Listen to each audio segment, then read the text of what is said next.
ஆனா நான் தமிழர் கட்சி இந்த நேரத்தில் நான் பாராட்டுறேங்க. காரணம், எங்களுக்கும் அவர்களுக்கும் அரசியல் சித்தாந்த அடிப்படையிலே கடுமையான வாக்குவாதங்கள் நடந்தாலும் கூட நேர்மையாக இந்த களத்தில் அவங்க நின்றுக்கிறாங்க, பணம் கொடுக்காம நின்றுக்கிறாங்க. நான் பாராட்டுறேன். எல்லா இடத்திலும் கூட ஒரு வேட்பாளரை கொண்டு வந்து அவங்க போட்டு ஒரு அடிப்படை கட்டமைப்பு இல்லாம தமிழகத்தில் நாம் தமிழர் கட்சி எலெக்ஷன் நின்றுருக்காங்க. அதனால நம்ம சும்மா ஒரு குற்றம் சொல்றதுக்காக ஒருத்தர் நான் குற்றம் சொல்ல விரும்பல. அதுவும் கூட்டணி இல்லாம தனிஞ்சு நின்றுக்கிறாங்க, புது சிம்பல்ல நின்றுக்கிறாங்க. தேர்தலுக்கு முன்பு ஒரு புது சிம்பல்ல நின்றுருக்காங்க.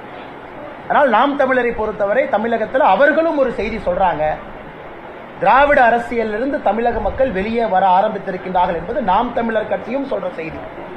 ஏன்னா குறை சொல்வதற்காக இந்த நேரத்தில் குறை சொன்னா என்னுடைய கடமையை நான் தப்பா செய்யறேன்னு அர்த்தம். அதனால் நாம் தமிழர் கட்சி களத்தில் எவ்வளவு கஷ்டப்பட்டாங்க அப்படிங்கறத நானும் பார்த்தேன். அதனால் நாம் தமிழரை பொறுத்தவரை அவர்களுக்கு அவங்க சித்தாந்தத்தை மக்கள் முன்னாடி வைக்கிறாங்க. நான் ஏற்கனவே சொன்னேன், தயவு செஞ்சு சீமான் என்ன கம்பேர் பண்ணி இந்த போட்டி கொண்டு வராங்க.